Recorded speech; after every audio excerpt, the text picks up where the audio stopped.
Message type చేసింది. తరువాత దాన్ని డిలీట్ చేసింది. నిన్ను మిస్సవుతున్నాను అని రాసి. సరే బాయ్ అని పంపింది. రోజూ అదే కథ. ఒక రిప్లై కోసం ఎదురుచూసింది. పెద్ద మెసేజ్ కాదు, ఒకే ఒక్క మాట చాలు. అతను మెసేజ్ చూశాడు.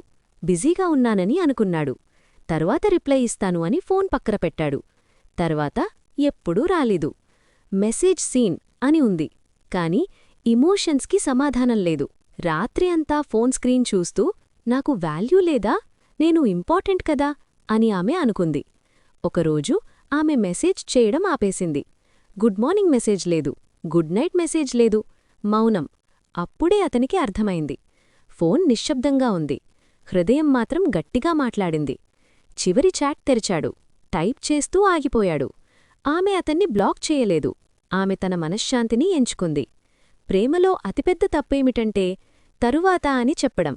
ఎందుకంటే కొన్ని సందర్భాల్లో తరువాత అనేది ఎప్పుడూ రాదు. మీ లైఫ్లో అలా ఒక చాట్ ఉందా? టైపింగ్ చేసి డిలీట్ చేసిన మెసేజ్? రిప్లై చేయకపోవడం ఈజీ, లూజ్ అవ్వడం permanent. If you care, reply today. Tag and follow tiny tiles.